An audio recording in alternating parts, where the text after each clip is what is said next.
pindah sini pindah. Oh kayak itu. Tuh pakai sono.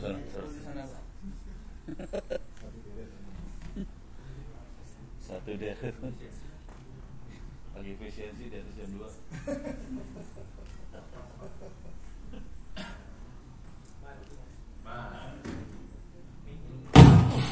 Serem banget. Mic yang pakai itu Pak. Putus ya. Sandung. Oh, sandung. Oh, tadi orang lewat enak juga tuh.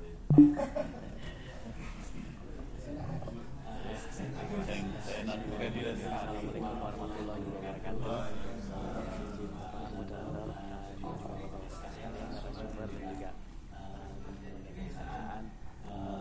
Maaf kalau panggil Pak izin tadi kami sudah satu pandangan sama Pak Haji sebelumnya tidak bisa di pagi hari ini sehingga kami baru bisa menyampaikan di siang hari ini. Pak, terima kasih sebelumnya dan topik yang menjadi penugasan kami yang ada di dalam suratnya itu yang berkaitan dengan sistem penghubung layanan pemerintah. Sebelumnya kami ingin menyampaikan bahwasanya sistem penghubung layanan pemerintah ini fungsinya memang ada di Direktorat Aplikasi Pemerintah dan teman-teman di Direktorat Aplikasi Pemerintah sudah hadir untuk nanti secara teknis kalau nanti dibutuhkan nanti akan dibantu dengan teman-teman tersebut. Jadi kami sedikit menyampaikan hanya yang berkaitan dengan kebijakan dan sejalan dengan apa yang disampaikan oleh Pak Haji Pak Agung untuk kedepannya yang tadinya kita menggunakan SPE kedepannya kita akan menuju kepada pemerintahan digital. Tadi saya sampaikan bahwa pemerintahan digital ini memang sudah menjadi salah satu cita-cita yang dari Presiden. Kita bagaimana kita mengedepankan pemerintah digital, mengedepankan kepada layanan kepada citizen, kepada warga negara, dan juga hal ini untuk mengamplify bahwa dengan menggunakan pemerintah digital ini layanan akan diakses tidak hanya untuk warga negara Indonesia tapi juga dari sisi pemerintahan. Dalam rangka menuju kepada pemerintah digital itu ada beberapa hal yang perlu penyesuaian dan yang paling utama adalah poin dari pemerintah digital adalah keterpaduan. Bagaimana kita memastikan bahwa seluruh layanan itu bisa terkoneksi, berinteroperabilitas, integrasi dan juga terkoneksi di seluruh layer yang ada di dalam pemerintah digital. Nah, salah satunya adalah sistem layanan penghubung pemerintah ini. Dalam SPLT yang saat ini dikerjakan nanti kami akan sesuai dengan Permen Kominfo nomor 1 tahun 2023 terkait dengan interoperabilitas, maka layanan yang dilakukan dalam SPLT ini adalah menginteroperasikan antar aplikasi yang di dalamnya ada data. Walaupun nanti ke depannya dalam pemerintah digital ini kami akan mencoba untuk membagi interoperabilitas ini di masing-masing layer karena kedepannya dalam hal aplikasi nanti kita akan merujuk kepada microservices. Jadi dalam saat ini yang kita lakukan menggunakan SPLT saat ini kita menggunakan monolitik. Artinya aplikasi data dan aplikasi data akan berintegrasi berinteroperabilitas dan akan kita pakai.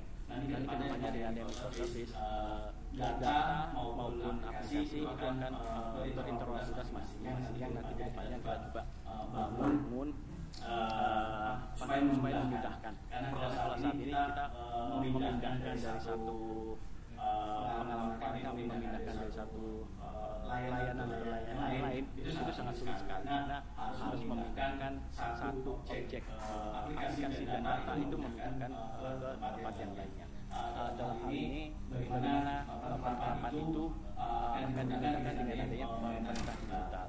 Nah, kedepannya memang dalam konteks pemerintah digital kita akan menekan ekosistem. Dan ekosistem inilah yang akan yang kita tidak boleh bergantung pada satu teknologi, satu tempat, satu lokasi, tapi harus bisa berpindah-pindah sesuai dengan kebutuhannya nantinya.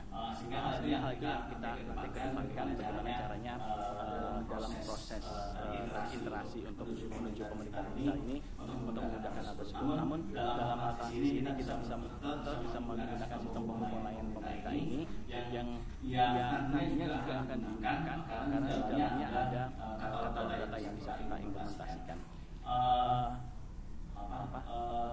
Itu untuk membuka gitu. Yang bisa kami sampaikan bagaimana interaksi kami dengan teman-teman RB dan juga Bappenas dalam hal untuk merumuskan suatu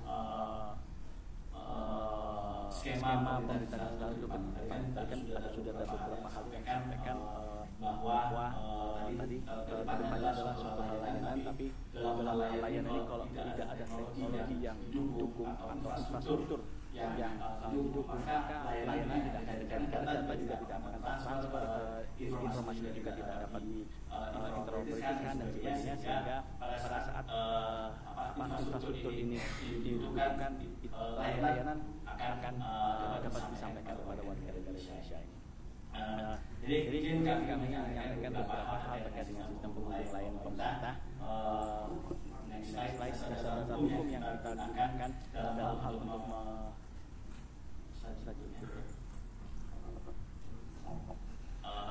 dasar hukum yang kami bisa sampaikan dalam penggunaan sistem penghubung layanan pemerintah ini, yaitu Perpres 95 tahun 2018 bahwa menjelaskan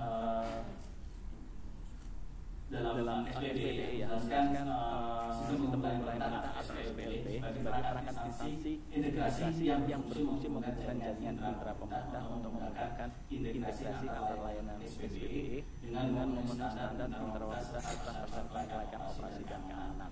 Kemudian di dalam Perpres 39 tahun 2019 menjelaskan terkait dengan data, menjelaskan bahwa SPLP sebagai perangkat integrasi layanan dalam pemerintah yang berperan dalam mewujudkan keterpaduan data nasional melalui interoperabilitas, penggunaan kode referensi dan data induk, serta pemanfaatan pasal 1 data untuk mendukung perencanaan, pelaksanaan, evaluasi dan pengendalian pembangunan secara berbagai. Saya kira tadi pagi sudah disampaikan ke satu data dengan Bappenas. Kemudian di Perpres 132 tahun 2020 terkait dengan arsitektur menjelaskan SPLP sebagai perangkat integrasi layanan SPLP yang menjadi komponen penting dari arsitektur SPLP nasional untuk memastikan interoperabilitas antar proses bisnis, data dan layanan lintas instansi sehingga mendukung terciptanya layanan pemerintah yang lebih efisien dan terpadu.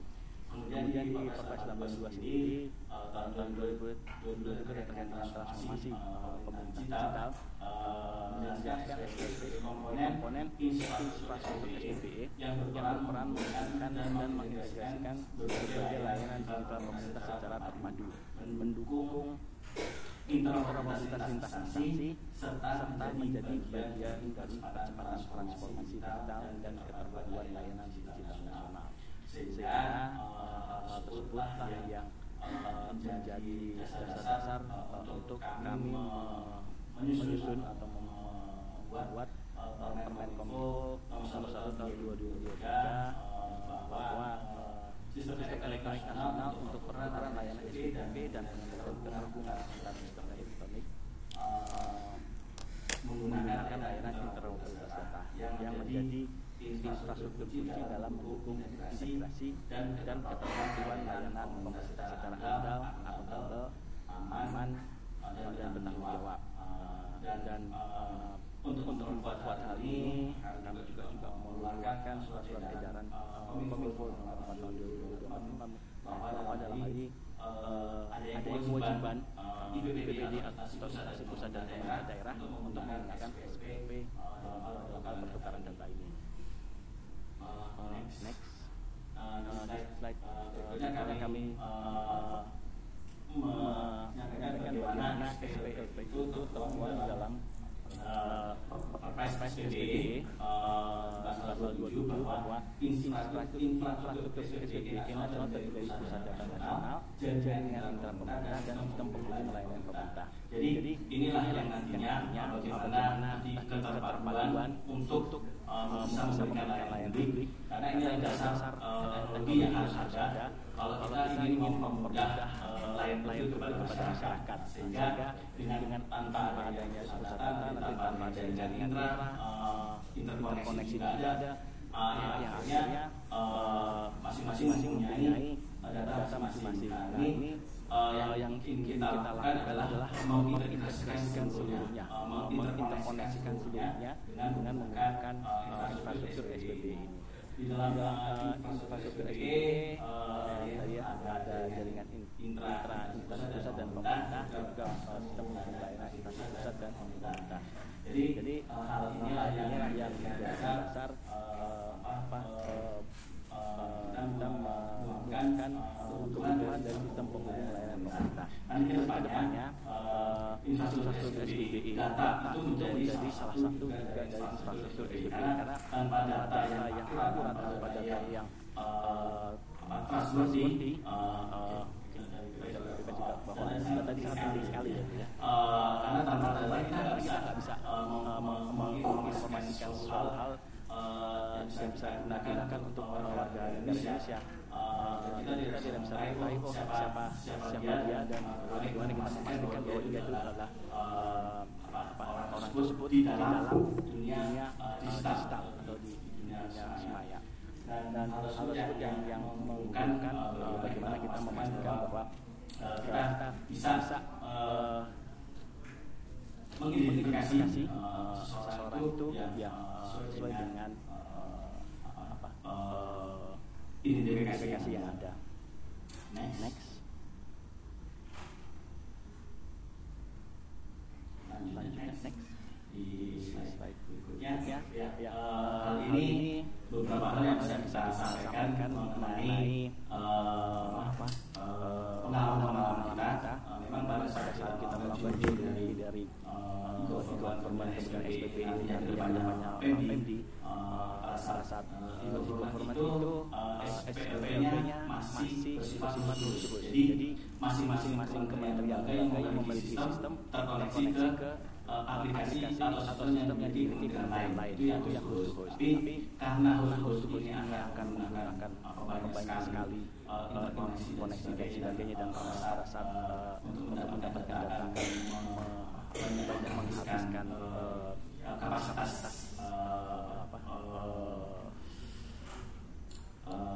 komputasinya, maka kita menyarankan atau mewajibkan untuk menggunakan SPLP. Jadi tidak boleh lagi host to host langsung, jadi harus menggunakan SPLP ini. Nah, dalam hal ini kita bisa lihat bahwa apapun aplikasinya, apapun database-nya, itu akan terhubung dengan SPLP. Karena SPLP ini yang menjadi satu hub ya untuk mendapatkan data yang dibutuhkan di database yang lainnya atau di sistem yang lainnya. Dan nanti ada satu SPLP nasional yang akan mengakomodir secara keseluruhan bagaimana kita melakukan integrasi dan juga bagaimana melakukan data apa saja yang ada di dalam masing-masing instansi tersebut. Jadi kalau kita lihat dari pasal 27 ayat 7 dan 9 bahwa sistem penghubung layanan pemerintah kemudian merupakan integrasi yang terhubung dengan sistem penghubung layanan instansi pusat dan pemerintah daerah untuk melakukan pertukaran layanan SPB antar instansi pusat dan pemerintah daerah. Dan untuk yang instansi pusat dan pemerintah daerah merupakan sistem penghubung layanan yang diselenggarakan oleh instansi pusat dan pemerintah daerah untuk melakukan pertukaran layanan SPB dalam instansi pusat atau dalam pemerintah daerah. Jadi ada dua, ada SPLP nasional dan juga ada SPLP instansi pusat dan pemerintah daerah atau IPPD. Next.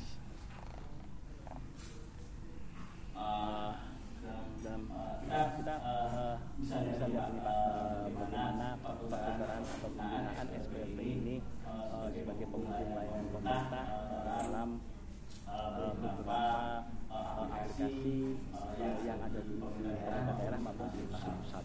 Jadi arsitektur LDD nasional seperti yang sudah dituangkan dalam Perpres 132 tahun 2022 menempatkan SPLP sebagai komponen inti sistem integrasi bersama SPL, instansi pusat dan pemerintah daerah. SPLP ini memungkinkan kita untuk melakukan bagi pakai data dan layanan antar instansi pusat dan pemerintah daerah, dan mana seluruh layanan atau berbagi pakai ini sudah ada standarnya melalui kerangka integrasi data dan aplikasi nasional dan didukung oleh Pusat Data Nasional, Jaringan Internet Data, dan juga platform komputasi awan atau cloud services government. Next. Ini beberapa hal sinergi dalam rangka membangun transformasi digital. Seperti kita ketahui bahwa koordinasi ini diberikan oleh Kementerian sebagai CIO nasional dan didukung oleh Komisi yang khususnya untuk domain arsitektur aplikasi dan infrastruktur, kemudian Menteri Pertanian Bapenas sebagai data dan informasi, Kementerian Keuangan sebagai penganggaran, Kepala BSSN sebagai keamanan, Menteri Dalam Negeri sebagai implementasi koordinasi di daerah, dan Kepala BIN sebagai riset dan inovasi. Dalam hal ini tujuannya untuk memungkinkan integrasi layanan SPB nasional sesuai dengan arsitektur SPBE di Perpres 132 tahun 2022. Dan bagaimana kita melakukan sinergi antar kementerian lembaga ini membangun transformasi digital pemerintah untuk setiap instansi memainkan peran dalam pengelolaan arsitektur dan tata kelola SPBE, termasuk memerankan peran SPLP ini sebagai komponen integrasi nasional. Next. Jadi sesuai dengan apa yang visi Indonesia Digital tahun 2045 untuk mendorong transformasi digital, utamanya adalah pemerintahan digital. Namun dengan adanya infrastruktur digital ini, maka layanan untuk pemerintah akan bisa dilaksanakan. Dan bagaimana impactnya pada ekonomi yang itu akan kita dengan adanya pemerintah digital dan infrastruktur didukung oleh infrastruktur digital, maka ekonomi kita juga akan berkembang dan sampai merasakan yaitulah Indonesia masuk masyarakat digital itu sendiri. Hal ini sejalan dengan apa yang tadi sudah disampaikan dari Kementerian PB, sehingga kita memastikan bagaimana nanti pemerintah digital itu bisa berkembang, dan dengan adanya infrastruktur digital kita menambahkan suatu jaringan backbone yang memudahkan untuk mengkoneksikan dengan daerah yang sedang dalam proses juga untuk menuju visi Indonesia Digital tersebut. Lanjut. Izin 2 menit lagi. Ya, 3 menit.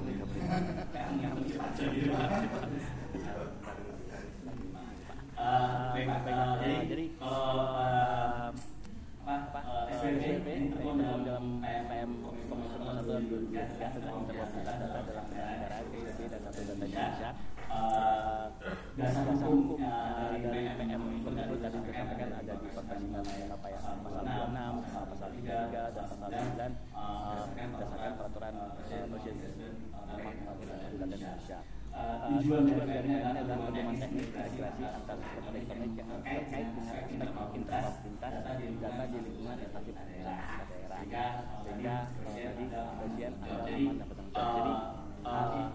Jadi PM satunya adalah pertemuan teknis bagaimana mengkoneksikan nanti antar sistem antar aplikasi di kementerian lembaga tersebut. Dan ruang lingkup yang ada di dalam PR ini terkait dengan layanan data itu adalah bagaimana kita memiliki katalog data itu sendiri, bagaimana menerapkan sistem yang akan terkoneksi dengan sistem yang lain dengan sistem SPLP nasional. Prinsip penyelenggaraan ini sendiri, persyaratan penyelenggaraan LED, dan pasti harus ada pengujian dari implementasikan harus dilakukan suatu pengujian kelaikan untuk internet datanya dan jenis layanan apa saja, kemudian pemantauan informasi penyelenggaraan LED. Next. Ini salah satu contoh arsitektur pelayanan. Ini salah satu contoh bagaimana layanan interpretasi data ini atau bahasanya menggunakan API manajemen ya. Kalau di nasional, ini contohnya tanpa menggunakan FDB ya. Sebagai contohnya kalau untuk yang dengan IDD akan berkoneksi dengan nasional itu ada akun terkait PNBP. Lanjut cepat. Ini tadi ada dua ya, ada penyelenggara EDD nasional dan ada penyelenggara EDD instansi pusat dan pemerintah daerah. Mekanisme penyelenggaraan EDD ini sudah dituangkan dalam KPM 1/2003. Sementara EDD dilaksanakan oleh Komisi sebagai penyelenggara utama, namun untuk yang EDD instansi pusat dan pemerintah daerah itu menggunakan infrastruktur yang wajib terhubung dengan SPLP nasional sehingga memastikan integritas dan integrasi data yang bisa sesuai dengan PM 1 tahun 2023 tersebut. Lanjut.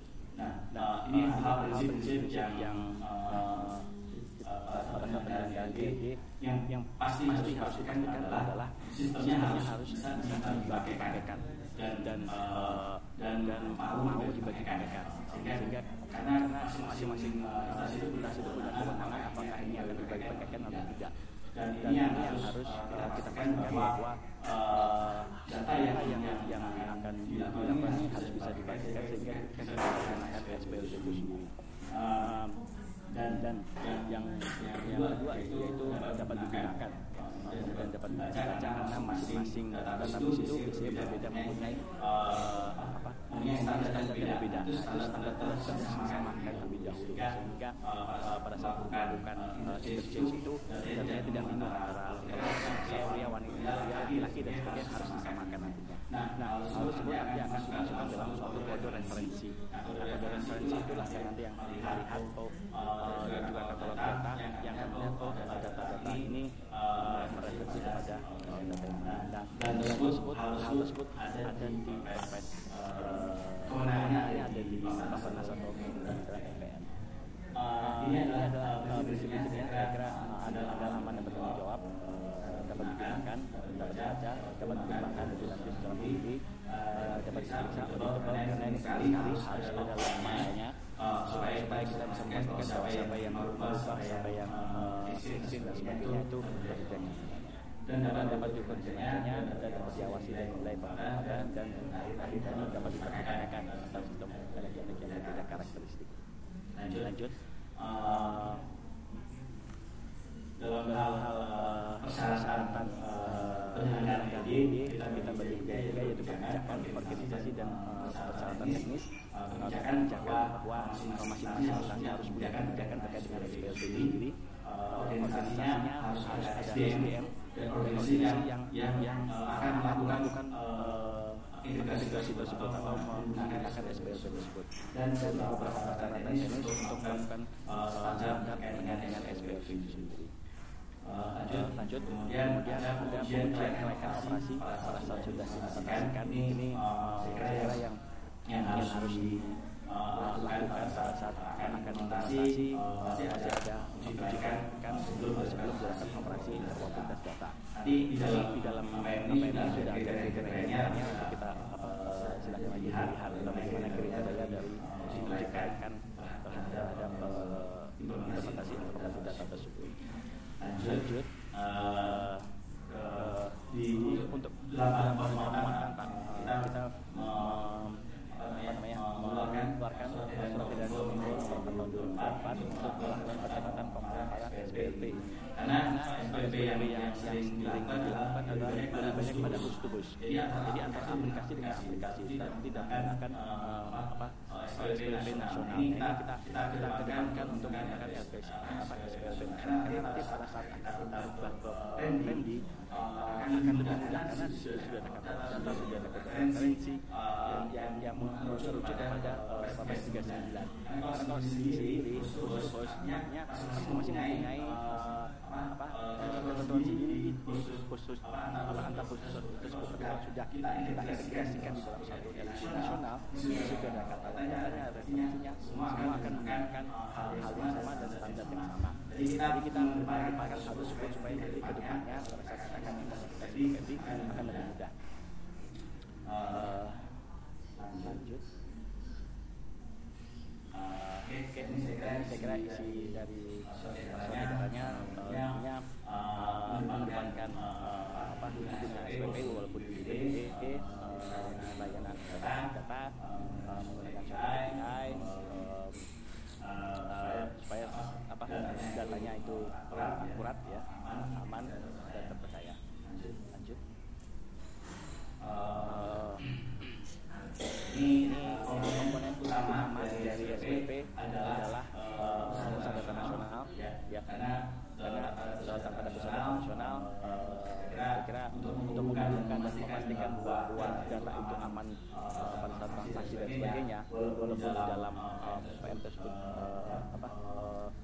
diwajibkan untuk melakukan enkripsi, tapi kita harus memastikan bahwa jaringan antara pemerintah itu sendiri terhubung dengan koneksi yang aman dan sebagainya. Dan dengan adanya pusat data, akses yang dapat kita lakukan, intinya kedepannya akan lebih aman. Berikutnya, dalam hal ini kita mendukung Perpres tahun 2025 terkait dengan kita pemerintah ini ya Presiden. Tadi kalau tadi disampaikan bahwa saya kira ini sudah disampaikan dari Pak Haji yang kita mendukung Perlinsos yang lagi uji coba untuk mendukung dengan menggunakan SPP ini. Skema yang ada di Digital Public itu juga sudah kita prioritaskan sehingga bisa terkoneksi dengan menggunakan SPP. Next, ini salah satu contoh yang sudah kita ini salah satu SPP yang sudah kita terangkan menggunakan Perlinsos ini bagaimana mengkoneksikan secara desain ya. Detailnya nanti teman-teman aplikasi yang bisa menjelaskan ya bagaimana interkoneksi antar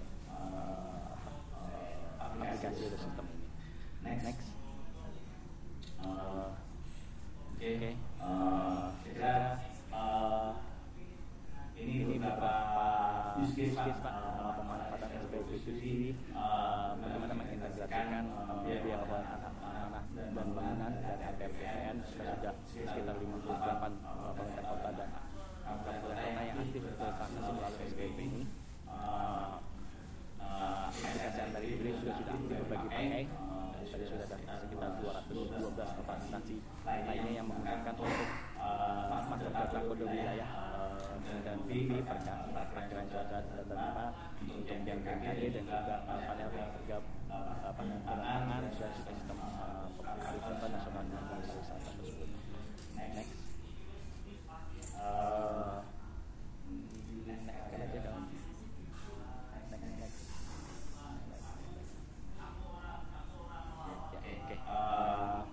Jadi di desain SPP ini terdiri dari beberapa komponen, dan 3 komponen yaitu Enterprise Integration yang tujuannya untuk sebagai backend dan integration engine untuk layanan pemerintah yang belum memiliki API dengan kemampuan API generator. Kemudian ada API Management sebagai pusat pengelola API untuk berbagi pakai data dan layanan pemerintah melalui katalog API.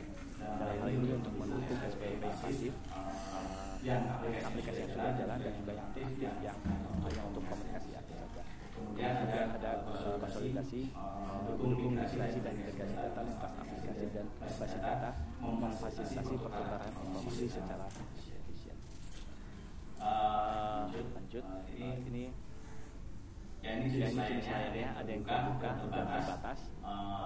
Yang terbuka biasanya untuk umum saja.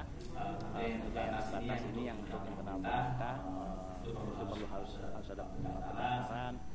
Tadi SDM yang harus ditunjuk itu juga melakukan pendaftaran. Mereka juga punya kewenangan untuk memberikan akses dengan layanan database data itu tersebut. Lanjut. Kira ini lanjut saja. Lanjut lagi. Nah, hari ini dengan adanya infrastruktur SBB, kita disampaikan bahwa bagaimana kita mengintegrasikannya dalam infrastruktur SBB, tadi PDN, BP, dan SPP sebagai komponen utama dari infrastruktur itu sendiri. Jadi ketiganya nanti akan mendukung keterpaduan, efisiensi, perencanaan, pelaksanaan evaluasi, dan pengendalian pembangunan nasional dengan data akurat, akhir, dan dapat dipertanggungjawabkan dan mudah diakses